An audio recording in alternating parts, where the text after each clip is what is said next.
There are 3 old scouting reports of Albert Pujols on the Baseball Hall of Fame website. The first is from a Royals scout named Gary Johnson, filed in November 1998 after Pujols had gone undrafted out of high school in Missouri. This was the most positive of the reports. Good bat SPD. With very strong hands, Johnson wrote. Can hit up the middle but tends to pull. Competes well. The second report is dated March 26, 1999, when Pujols was playing shortstop for Maplewoods Community College in Kansas City. This was from a White Sox scout named John Cazanas. He gave Pujols a 45 grade for future hitting and 75 for power. He predicted a rookie average of .220. Outstanding power, raw to all fields, he wrote. Needs a lot of work with setup, approach, shortened stroke, quiet body down during swing, could be drafted higher because of pop. Feel he needs work. Cazanas apparently didn't like Pujols' crouch position in his stance and read that he had loud feet in the box, whatever that meant. The third report came in May 1999, from Brewers scout Russ Bove. He gave future grades of 40 for hitting and 55 for power, predicting major league totals of a .240 average with 24 home runs. His value, $20,000. Aggressive hitter with mistake HR power, Bove wrote. Tends to be a hacker. Chases, none of those 3 teams drafted Pujols, of course.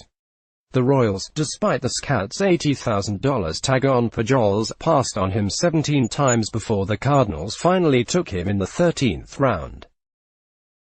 Now, don't go giving the Cardinals too much praise here. They passed on Pujols 15 times before finally selecting him. In fact, they initially offered Pujols a $10,000 signing bonus. He turned that down and played in the Summer Amateur Jayhawk League and hit .343. The Cardinals increased their offer to something close to $60,000, and Pujols signed. His professional career began in 2000 and he had obviously impressed the Cardinals in spring training because he started in the Midwest League. He hit .314 with 19 home runs in the minors. In 2001, slated for Double-A, he instead hit his way onto the big league roster in spring training. He hit .329 with 37 home runs and 130 RBIs as a 21-year-old rookie. I guess he made the crouch work. Pujols' first RBI in the majors came in his 4th game, a 2-run home run in the 4th inning off Armando Reynoso of the Diamondbacks. His 2000th RBI in the majors came on Thursday and it too, fittingly, came on a home run, off Ryan Carpenter of the Tigers in a 13-0 victory for the Angels, 2000, at Pujols 5. He's hitting .208, .285, .408, and with the return of Shohei Ohtani as the full-time designated hitter, Pujols will be sharing first base with Justin Bour. Still, we can step away from his current value to the team and appreciate this milestone, and remember what an amazing career Pujols had to get to this point. Since RBIs became an official stat in 1920, Pujols is just the 3rd player to reach 2,000. Henry Aaron, 2,297. Alex Rodriguez, 2,086. Albert Pujols, 2,000. Barry Bonds, 1,996. Lou Gehrig, 1,994. Babe Ruth, 1,992. Ruth actually topped 2,000 in his career.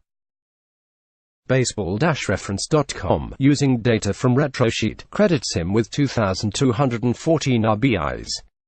And if you care about 19th century baseball, Cap Anson topped 2,000 as well. Pujols is tied with a Rod for most 100 RBI seasons with 14. Gehrig and Jimmy Fox had 13. He topped 100 the first 10 seasons of his career, but this fact is surprising. Pujols never led the majors in RBIs, and he led his league just once, with 118 for the Cardinals in 2010. Here he is year by year.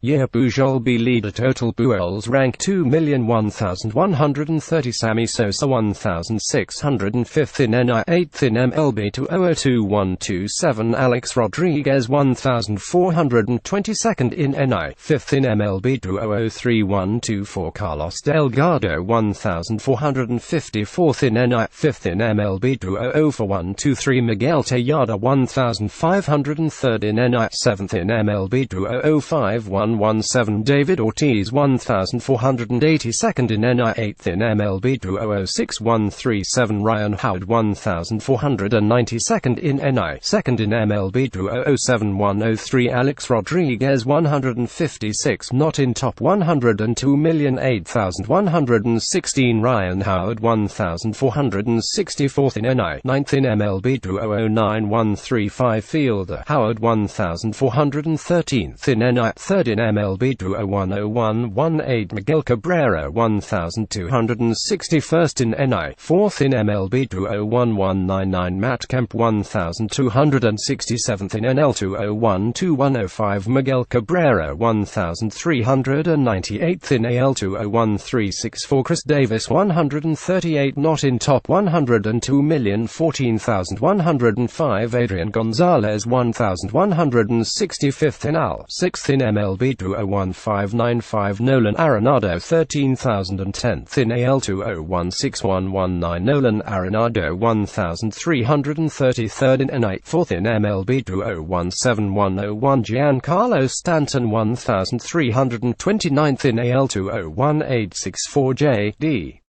Martinez 130 not in top 10 Pujols has company in this regard, Barry Bonds, Stan Musial 1,950 RBIs and Eddie Murray 1,917 RBIs, also never led the majors in RBIs.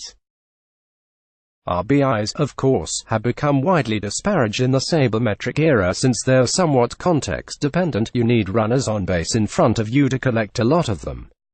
Case in point to the anti-RBI argument was Pujols' own 2017 season, when he hit .241, .286, .386 with 23 home runs but still drove in 101 runs.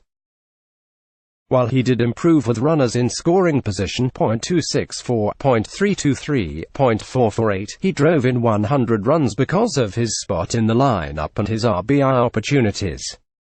Still, Pujols has been a great RBI man in his career. Check his career splits. Overall, .301, .381, .552 RISP, .313, .434, .569 men on, .309, .405, .553 late. Brad Lidge would certainly agree. Remember as well that peak Pujols would draw a lot of intentional walks, not as many as peak Bonds, but he is second all-time in intentional walks, which were first counted in 1955. Pujols' career high in RBIs came in 2006 with 137. He hit .397, .535, .802 with runners in scoring position that year. He finished second in the MVP voting to Ryan Howard, who drove in 12 more runs, apparently enough to sway the MVP voters. Pujols still managed to win 3 MVP awards while finishing second in the voting 4 times. As the 2,000 RBI milestone reminds us, this was one of the greatest hitters in the history of the game.